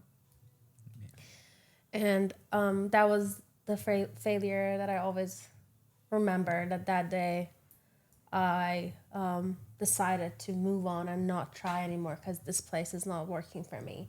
And from there, I started working more in film, and now I'm happy that I made that decision, but that day was a hard day for me. Yeah. And also, I have another failure. Can I say that? So I was in drama school, and I had this acting teacher, and she was really scary. She was very tough, and she was very scary. And back then, I didn't know that I like that kind of, instructors. And she was really hard on everyone, and she was hard on me. And now I believe because she saw a potential. But back then I was like, this woman hates me. Yeah. And I was so scared of her that we had a midterm and we had to make a monologue ready. I was so scared that she's going to be mean to me that I didn't go. I didn't do the performance. I left. So I got 0 in that midterm. And then during our class, I went to her and I was like, the reason I didn't come to you was because I was scared. But I want to fix this. How can I fix this? And she was really tough on me again. And she was like, I don't know what's wrong with your generation. You're So you're not, when someone is hard on you, you're not, You don't respond. yeah. And then I was like, no, that's not me. I actually like to, show you that I'm capable. So for the exam we had, the final exam we had, not only I played in one, I played, I think, in 10 different scenes with 10 different directors with 10 different characters, and I got 20 out of 20. Wow. I did, like, I changed everything because she pushed me, right? Yeah. And I always appreciate that. But it was a hard time. It was a hard failure for me not showing up for my midterm. And then that changed me to, like, be even more hard worker and go-getter. Nice. 2 failures. I love them. She only has 2 failures. Okay, she's only failed twice in her life, all right, people? Like, The rest, I'm a winner, guys. this is amazing.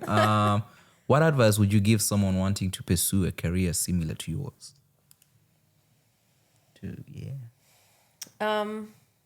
Whoever comes to me wanting the same thing as me, Mike Flanagan. Oh my God, it was. What's up? Mike Flanagan is one of my, he's a contemporary director. He's one of my most favorite directors because the style of his movies is what I wanted to make. Yeah, psychological horror. I love it. And then he has this team of actors he works with, and most of his shows, they're the same people. You see them in different characters. And I'm so hopeful that one day I will be part of them. It's just, I see myself there, and it's just so beautifully done. Well done, Mike Flanagan. I'm a big fan. What is a contemporary director? I mean, like, the director is alive right now making shows. That's what it means. Yeah. I was like, wait, what? Okay, so I'm a contemporary director. You are. Yes, I'm making shows. Netflix, talk to my people. Yeah. Please, just choose me. Love me. Psychological horror. It's like, doesn't have jump scares or like Saw. It doesn't cut your, arm or leg, but it psychologically impacts you, has the effect that makes you fear because you can see yourself as that character in that position, right? And it has, especially Mike Flanagan, has his own way of putting you in a situation that you don't know which one is real, which one is not. And I love that. I just love that so much. And then, you go by your gut with him. There are like different characters that you'd be like, oh, I think this person is more right or that person is more right. And then he shows you something the next episode and you're like, damn it, man, like, how good can you be? Please put me in your team. And they film a lot in Vancouver. Oh. Yeah. So I'm like, I just really want to be part of it. I'll check it out. I didn't know. Mike Flanagan is amazing. If you like horror, I highly recommend him. He's amazing. I think I listened to a podcast with the DOP of one of those shows. He's amazing. If it's in Vancouver, okay, I'll check it out. I mean, I'm into horror. I like making horror films. My type of scary is different. What kind of scary? It's not. I don't do jump scares. Mine is more of coming from Zimbabwe. Our biggest fear is always people. So it's don't go out in the dark. There's someone out there. So it's always about the idea of when you walk out, you're not really terrified of like running into a lion or running into zombie eating people. It's if you see a shadow, you're like, I don't know what that person is gonna do. So anytime I write anything that's horror related, it's more of it's like ghost hunting. It's there's a physical being, but it's not there. You don't know it's what in your head. That's but it's also that's psychological too. Yeah, okay. That's another kind of psychological. I don't know if that's what it's called, but I'm trying to get into it because I watched. It's in your head, psychological. Psychological, yes, psychological horror. I saw what's it called, Candyman. Yeah. Also, have you seen the movie Us? Yes, I watched Us. Did you like it? I liked it. I watched it and I was like, I can make that. I can do it. I can write it. Yeah, that's good. That was okay. Jordan Peele. Or also I love the Conjuring movies as well. I think I watched those when I was pretty And young. the thing that I love the most about them is knowing that they're based on a true story. That just, I thrive on that. Knowing that, like, these actually happen to people, it makes me very excited. I don't know. I just love horror. I'm sorry. We're gonna shoot a horror, people. It's Yeah, coming. we should. Coming pretty soon because I've learned a lot about shooting horror films. Learned a lot. Quite fun. Yeah. Describe a person you admire who has influenced you a great deal. That's not your mom. Did you put that in the question? Because I knew the answer when I was reading it. I'm like, A person that inspires me. And has influenced you a great deal. I mean, mom first and then someone else, I guess. If that was the answer. I think a lot of Persian woman actors, including Golshifte. We have a lot more that are now working in Hollywood, are the main source of inspiration for me. Knowing that they made it is making me feel like I can too. Oh, yeah. And it makes me proud to watch these women be themselves, be their authentic self, be free, and show their art. Because I don't know if you know this or not, but cinema in Iran is very limited. You're not allowed to have any romantic scenes. You can't kiss, touch, nothing. So a lot of your acting would be limited to, some scenes that they're not allowed to be out there. So as a woman in cinema, you always have to just be worried about what you wear. You cannot touch anyone. So, like, for example, if there's a scene that we have to hug, I cannot hug you. Or if there's a scene I have to touch you, I cannot. Because, like, men and women cannot. Or there's a scene like, I don't know, this married couple want to go to their house for the first time. You cannot show any sex scenes, or you cannot show any nudity, or the only people that are allowed to touch, just a normal touch, is the actual couples, like they're married. And that is so bad, especially for women. Why? Like, why aren't they allowed? They are not allowed to sing. They're not allowed to dance. They're not allowed to do that. And then you see them leaving that country and going to other industries. Like Golshifte goes to Hollywood and she's thriving. She's doing amazing. Yeah. And she's still her. Nothing changed. Yeah, she's kicking. And that is sad because Persian cinema is just losing so many good actors. Yeah. Wow. Yeah. That was deep. That was deep. I have Let not. it sink.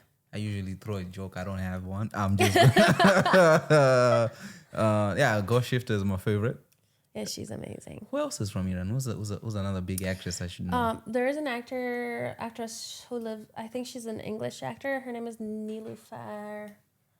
What has she acted? You see how? If you put her name, just Nilüfer, NilO. Oh. Describe a person who you admire or who has influenced you a great deal. Didn't we talk about that? Then you say your mom and you said actors. Okay, we're moving on. What's the difference between being happy and being content? I was actually watching this video on TikTok about someone saying that feelings will pass. What was the last time, remember, you were sad? That passed. That didn't last long. Or the last time you were happy, that didn't last long. So being happy is a feeling that you might feel in a situation or a moment in your life, but it doesn't mean that it will last forever. Yeah. There is no such thing as a happy life. But being content is being comfortable in your position, being comfortable in your shoes, being comfortable in where you are in life right now. And that contentment might lead to feeling happy, but happiness is just a feeling. It's nothing more than that. And you might feel happy today and sad today. When we started this podcast, you said, I had better days. Today, you don't feel happy. and that is okay. But you are content. You have your home, you have good food, you have a roof, on top of your head, you have good clothes, you have friends, you live in a good country. All those are factors for you being content, but not necessarily you being happy. I see. Okay. Wow, very life-changing. We just had a mic drop. Mic drop right there. There goes my TikTok. You're on TikTok. Do you TikTok? I'm gonna start doing more like acting challenges. I feel like that's a good way to show yourself out there more. But I'm more of a watcher than a Than a TikToker. than a TikToker. You don't TikTok. I don't TikTok. Okay. What things get better as you age? I think the older I got, it was funny because I was telling my therapist this. I think the older I got, I started to accept myself as who I am. Once I was working on a project and this woman was talking to me about how you are and how you see yourself in general. And she said, your 20s are the time of your life that you are the most insecure. You don't like the way you look or your body type or, the decisions you make. That's the time that you feel like you're not happy with who you are. But as you get older, when you get to your 30s, which I'm not still, just FYI, I'm not 30. I'm still in my 20s. Mm-hmm. But as I'm getting older, I get to that point that she is right. The older I get, the more accepted I be of my situation, of who I am, of how I look, of my qualities. And I accept that not everybody has to like me, and now I think the older you get, the more you know yourself. And also it's a work. If you don't do the work, you would never know yourself, right? But if you do the work and as you get older, you know yourself, you know your values, and you know what you like more. And then you be respectful of who you are and like yourself. Mm-hmm. So I think that really changed. And to answer your question, time did really change it. What was the question? What things get better as you age, but I guess it's the way you look at yourself. Yeah, the way you look at yourself, where you are right now. I think when you're younger, dreams look bigger than they are. And as you get older and more wiser, you understand that there's a way to get to your dreams. Yeah. There are times that you have to do patience and there are times that you have to do the action. Yeah. It's not just imagination anymore. Facts. That is facts. Agree with that. Yeah. What are the most valuable things everyone should know? I think one of the main things that I had to learn was that you will always have you. Nobody else. And you have to value that. You have to respect yourself and who you are, because you are the only person who will stay in your life no matter what. Parents, they might leave, they might, pass away. Mm-hmm. Friends might stay or might leave for many, many different reasons. Siblings as well. But you are the only one that was there from the beginning and will be there till the end. So you have to put value in that, respect yourself, and know that this is the person you're going to live with for the rest of your life. Yeah. A lot of therapy doing today. All right. So we've got 3 more questions to go. Wow. The first question is there any question that you wanted to be asked that I didn't ask?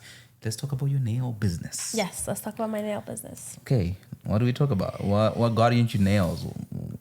So I told you earlier about me taking some classes for makeup. Yeah.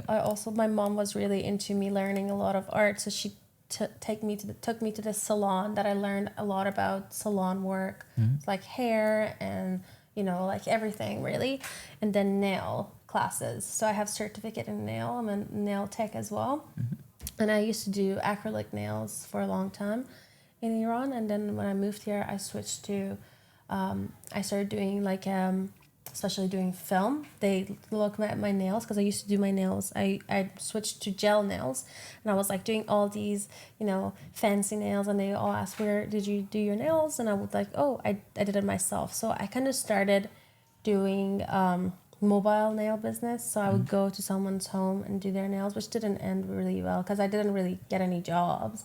So I was always busy working in film. Yeah. So you don't, in the like a regular hour, you don't really get a chance to go to someone's house to do their nails. So when I was doing film, I figured, like, have you watched the movie Euphoria? Yeah. Well, if you see even clips of it, you see that they have beautiful nails. They have like long, beautiful nails. Every scene is different nails. And those nails are all press-on nails. Mm-hmm. So I figured that I like doing nails. I love nail art. So why not making a business out of it, turn it into a press-on nail business, and offer the makeup people that like I do press-on nails if you want, which I did. So I created By Tiara Nails. It's my brand. Yeah. And Link in the bio. Link in the bio. And I've been selling my stuff on Etsy at the moment. And it's been going okay. It's not the best, but it takes time and patience. Yeah. But yeah, I do nails. I just want to show, these are press-on nails. These two. Yeah, I do really like it, and we have like in different shapes, and I'll do all the nail design. Wow. Yeah. That's amazing. And these are cat eye nails, so if you look at them from different angle, they look different. Yeah. So you still do house calls? No? If someone wants you to come do their nails at their house, you go? That I might, but I would say press-on nails are easier because they are reusable, and they are really good quality. I use the best quality out there, and you use them, and then you can take them off and then reuse them again. So you can technically make your own nail wardrobe, have different kinds of nails, different shapes. Wait, Yeah. so you can take it off? You can take it off? You go to sleep, take it off? Put it No, on? it's not. So there are two different types of... I mean, I know so much about nails. There are right? like so the glue I use is like nail glue that will keep your nails on for 2 to 3 weeks if you put them properly. Okay. And then after 2 to 3 weeks, you can take them out, or they will come out like a normal nail. When you do your nail outside in a salon, it will stay for 3 weeks, let's say, and then you go and redo them. So this way, you don't have to redo them. You just take them off. You file the back of it, file the whatever glue left, and then you keep that and you use the other set you have, or you reuse this one again. So that's the difference. Like, this design is beautiful, but the problem before was like I would do gel nails. I have this design, but it will only last me 3 weeks. And then I have to file over it, and I would never have this design anymore. But press-on nails is the same. Like, my nails are quite thick, so they're like really tough, like gel nails. So the difference is I can have this design forever. I don't need to redo it again and again. And you save on money. You don't have to pay for it. Salon nails are quite expensive. Yeah. And these are less expensive, and they can stay forever. Thought our goal here is to get more business so that we go to the houses and... No, buy my press-on nails. That's what I want. She said she's not coming to do your nails. No, people. I tried. Press-on nails are better. Press-on nails are better. I've been switching myself. I've been doing nails for many years. I had acrylic nails, gel nails, but press-on nails, so especially if you worked in film, because you want thicker nails. When you are an actor, sometimes you can't have nails, right? You can just literally take them off.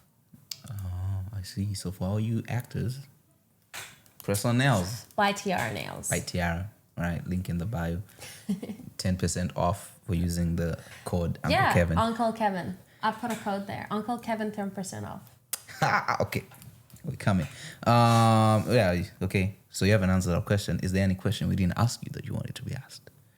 I want to ask what was the reason you started this podcast, and why? Okay. Are we ready for this answer? I started this podcast because I tend to have deep conversations with people that I never have again. So I was like, I would like to record those conversations because I feel they'll benefit somebody. When I wanted to get in the film industry, I didn't know how you do it. My friend just told me, yo, you see those people in the background, they get paid to do that. And I was like, people get paid to do that? I would do it for free. Like, I just want to be on set. I want to see how it works. And then that's how I got in. But I didn't have any information of, like, how does it work? Like, how? And I'm someone who's very shy, so I'll never walk to a set and be like, so how do you do it? I have to find it on the internet and whatever. So I was like, if I have a podcast or a platform whereby I can bring in different people in different industries, this can be that thing where that shy person can listen and be like, oh, there's this opportunity, there's this person did this, and that will be inspirational to those people. So in this case, you're an actor, someone listens to this, you know, they'll pick up a lot of stuff that you said and like the rejection stuff. I feel that's big with actors because like anytime I speak to actors, somehow conversation goes through the rejection thing and everyone has a different response to that question. So that's helpful for someone who's coming up. They can learn from you, they can learn from this guy, but my whole goal is just to at least touch one person with each episode is for that one person who will just be like, oh, this helped me so much. Yeah. But also I've realized that this acts as a platform for the people who are coming here because they'll be like, oh, shit. When I was starting out, look at me. And then if we're going to have this episode again in 10 years, I'll be like, so what's the difference? What have you learned? Now that you have 10 kids, how do you feel, Tara? No, now that you won so many awards. Now that you won so many career. awards, how does it look like? So that's why I started it. And also, like, I was just selfish because I was like, no one will take, like, I was so shy. Like, I can't go on people's podcasts. So I might as well just start mine. Yeah, just create my own. Just create my own. And, I mean, I have the safety of being in my house. I can be myself. Yeah. And then it's been therapeutic. You learn a lot. Like, I've learned a lot. Like, all those questions that I ask that are the same, I get different answers and you get almost some of the same reactions because people... I used to think if I ask someone a question, they'll just be like, okay, that's the answer. But most people are like, wait, let me think about that. And then give you an answer. And then I'm like, I didn't think of it that way. And then it just helps shift my perspective of life. And it's interesting talking to different people about the same thing and getting, what's the meaning of friendship? I got loyalty. Today I got patience. You're like, wait, what? And then it's like different answers to the same question. And then it's just, for me, it's a learning moment. I'm like, ooh. And then I get to learn about different cultures without having to go outside and being like, hey, tell me about your life. Because people feel weird if you just show up and be like that. So it's everything. It's like, when I don't do it, I really feel bad because I'm like, ooh. Because for this, I just feel like it allows me to learn much about people, learn about their background, and then come back and just give somebody a voice and tell their stories in the best way. I don't know if any of that answered your question, but that's why we started it. And the simple thing, okay, fine, I will not really tell how it started, but it's a different story. Me and my friend, we started it. We spoke for 4 hours. And in the edit, I didn't know how to edit it because we were speaking about everything. We're like, oh, the sun is out. Yeah, so. Like a radio station. Yeah, and then someone was like, it's a podcast. Make it so that people can listen to it. I'm like, oh, okay, fine, we'll put some structure. I have one more question for you. Is there anything you learned from today? The thing that stands out was when you said you always have you. Like, that hit different. A lot of it is a lot of I feel like self-love. I picked a lot up on that. Like, you have to value yourself, self-love. Like, you know, when you say work hard, it's not from work hard because you just have to work hard. It's more of work hard because you have this thing that you want, that you're pursuing. And that's something that I took out from this. I mean, there's a lot. You spoke a lot. But you spoke a lot. I'm playing. You gave out valuable information, and I learned so much because, I mean, I don't know much about Iran. What I know is just from watching TV and reading about it. But, like, to have someone tell you their experience, it's a whole different... It's a whole different thing. Like I say, one of my teachers, the reason I wasn't on set is I had a huge crush on this teacher. But so she would tell us about Iran and her life there. And then me, I'm just there going, wow. Wow. So then when I got out of school, I was like, oh, she was actually, breaking down some important stuff, but I never got an opportunity to be like, wow, I'm so proud of you, or like, but she was cool. She was pretty cool. Anyway, please do not watch my podcast, man. Yeah. He has a huge crush on you if you're ever watching. Just know. I also want to add something about Iran. So the new revolution that started right now. Let's get a bit political. Yes, let's do it. I mean, might as well get banned before I get there, but yeah. Yeah. So what's happening right now, I'm sure a lot of people know, especially with the media going out right now, started from this girl getting arrested by morality police. And her name was Mahsa Amini. And she died tragically because she was beaten in there. Ooh. And the government started, saying that no, she wasn't hurt. She just had some problems before, whatever. And then a lot of people started coming out, and that's why they started saying woman life freedom, because they want freedom for women. And also that moved to freedom for all, freedom for the whole nation, and that people do not want this, this government anymore. But having said that, I'm sure there's a lot of information right now that you can Google and find out. But just want to say something from the heart. Yeah. I got arrested by morality police once in my life. I was a teenager and I didn't know what was wrong. They took me, even without looking at my outfit, they just took me because they saw my hand coming out from the mall. And I was with my cousins that they didn't have any money, they didn't have phone, they didn't even speak Farsi really well. They were living in Dubai and they were just visiting us. And they took us, and they didn't take my youngest cousin, and they told her to go home, and she didn't know where home was. So I had to beg the officer to bring her with us, and he told me we are not a taxi. I said, that's okay, can I take her home and I come back to the station, wherever you wanted me to be. Didn't accept.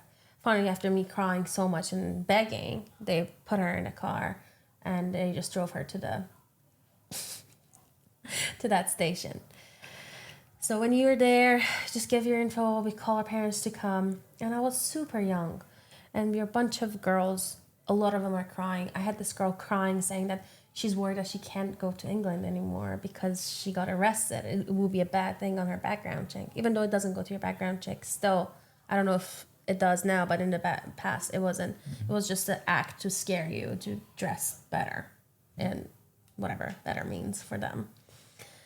And I saw my mom coming in, and at the station, she had to get her name. So she had to wait for a second, and I saw her, and I was so scared in that moment, and I was crying that I couldn't stand on my feet. I couldn't walk. So I remember I sat down crying, and the woman officer was like, get inside. And I was crying, saying, I can't. I just need my mom, please. I need to hold her hand for a second, because I was so scared. There were literally criminals in front of us. You could hear people yelling or shouting, like it was a very stressful situation for a teenager girl. And this lady held me from my dress, from the back of my dress, and she pushed me towards the stairs. There were like lots of stairs. She pushed me so hard that I went all the way up and fell. And then she said, now you're going in. And I looked at her with this, I was scared for my life. I looked at her, I'm like, how can you do this to a kid? Out, yeah. So it doesn't surprise me that they killed so many other girls, because I could be one of them. And today I'm here, sitting here, telling you this story because I was one of them. And there are girls right now still in Iran that are getting killed just because government doesn't like the way they dress, because they're speaking their mind. Yeah. Freedom is the first right of everyone, and they don't have it. That's pretty messed up. Did I remember I told you about this school I went in, the only drama school for girls? They shut it down a few years ago. Why? Just because? Just because. And there are girls out there who are like me, but they have no home to go. My home was my school because everybody was like me there, but they don't have that anymore. Yeah, that's some messed up stuff. I remember the protest. Did you go to the protest? Say your name. I did, yeah. Yeah, I was there, and I was like, because what we do? Somehow I ended up in the crowd. I was like, you know what? This is.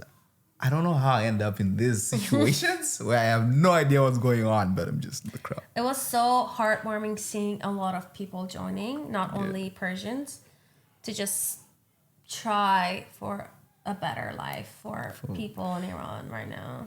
Yeah, for me, it breaks my heart the way like you see women treated all over the world, because the way we were raised, for us, like those are not, like we have issues, like it's not a perfect world, but there are certain things where you're like, oh, I just expect life to be normal. Like, okay, that's a girl, that's a boy, and let them do whatever they do.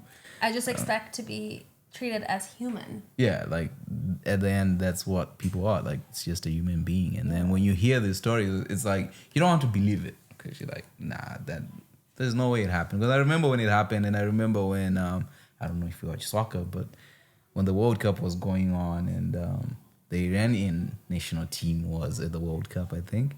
And then there's a guy who spoke out, and then they arrested him. And then it's like they were arresting him for just saying women have rights. And then you're like, wait, what? Yeah. Like, and it's funny because they kill a lot of people still. Like, there are laws for execution, which shouldn't be as easy as they are using it right now. They killed so many young people that had so many potentials just because they said something. It's sad. I'm sorry. It affects me a lot just to think about. Yeah. It's valid. And here you are, standing up. Yeah. I'm here talking for them, and there are actors like Golshifte and many others use this platform as well to address that people are getting killed just because somebody doesn't like it. Yeah. Wow. Huh. Yes. Okay, our final question was gonna be, what's the meaning of life? Ooh, no. Yeah, fine. You can answer it. What's the meaning of life? Yeah, what's the meaning of life? I think that question is really personal for each individual, because the meaning of life is different for everybody, right? I think as a goal-oriented person, the meaning of life for me is achieving my dreams. I think the reason I was born in this life, the reason I was brought to this earth was because I had a dream and I am here to pursue it. Whenever I get really low and I get depressed or say I don't think I'll get there, I don't think I will be the actor I want, I remind myself that the reason of my whole being is this. The reason that I was put on this earth is this. I'm not really religious, so I don't really believe in anything, let's say. But if there was lives before me, if I'd lived before, I lived again and again to achieve this dream. Once someone said, like in some religion, that you live again and again to achieve that one goal that you were born to do. And I believe I was born to be this platform, to be an actor, to be an entertainer, to be characters that people never forget. Yeah. You know, Hagrid is dead, but we always remember Hagrid. Facts. And I want to be that person. I want people to know me, not by my name, by my character, but what I bring to them. What she brings to the or like Mary Poppins. We all know her, Yeah. right? Like it's something that you never forget.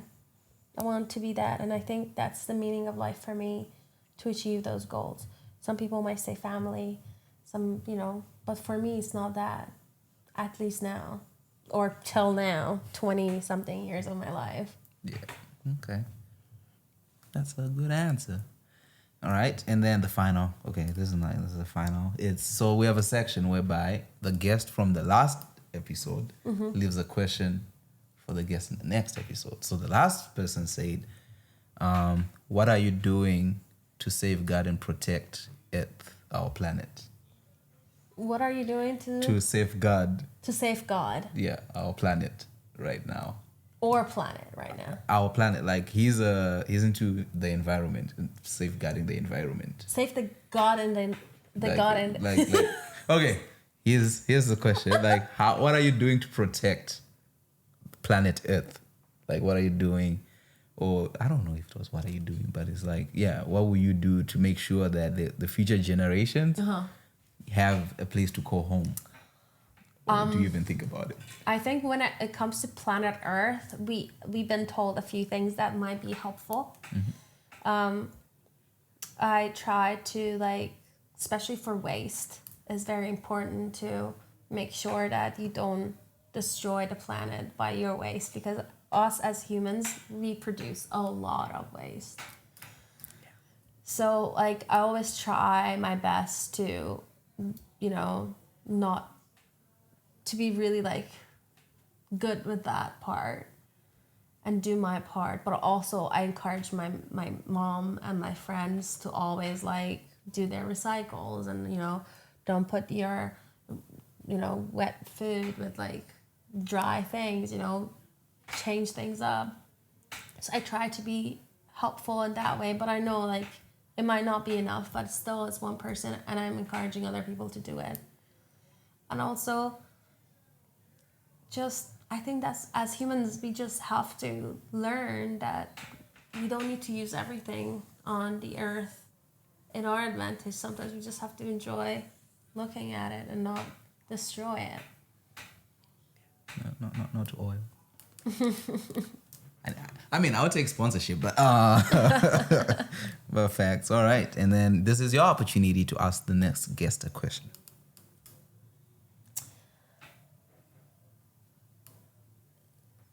If you had a wish that you could choose one thing in your life, what would that be? All right. Wherever you are, respond to that without We saying. have a genie with one wish and one wish only. What's your wish? What's your wish? All right. Any final words for the people?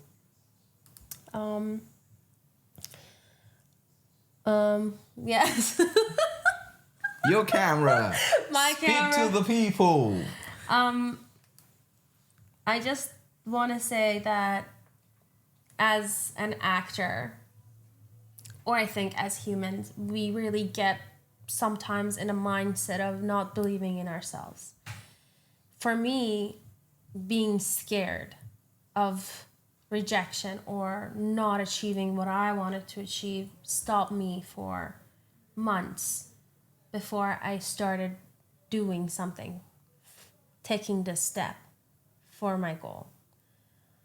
And I started going on the internet, looking at so many stories, listening to so many people's stories to see if there are people like me out there. And there are mostly everybody. No one ever lived a life without a doubt. No one ever lived a life without choosing the safe side, It's your option. As Jim Carrey once said, his dad could be a great comedian, but he chose the safe job and he worked in, a bank or something. And that safe option got cut out. They lost everything and they had to do whatever they could to just live their life. So if you're going to fail in something you don't like, might as well do something that you love. And that's when it was scarier for me not to be an actor than being an actor. And I think if just have this mindset, if you're so negative about everything, think about it this way. If you're gonna fail in everything you do, why don't you choose the thing that you enjoy the most and fail on that? That's my 2 cents for you today. Hope you enjoy it. Where do we find you online? Are you anywhere? I have Instagram. My Instagram is Tara Atri, TaraAtri. Yeah. Follow me on Instagram. Go be in our DMs. Say hey. Yeah. Hey, what's up? And also I'm gonna put 10% off on Buy Tiara Nails on Etsy. Yeah. Under Uncle Kevin. Uncle Kevin, I'm hooking you up, guys. Don't say I never did anything for you people. Thank you for watching, if you're still watching at this point. But yeah, thank you for coming through. Thanks for having me today. Appreciate you. It was a pleasure. See you in 3 years when you get that Oscar. Yes. Or working with what's her name? I'll put your name. Go. Mike Flanagan. No, the girl from Extraction. Oh, Gold Shifter Farahani. Go Shifter. Please go shift. Hey. Your sisters go. Yeah. Yeah. Let's do this. I know you're watching. Yeah. Thank you so much, guys, for watching. And thank you for having me today. I appreciate it. You're welcome. See you guys next week. Bye.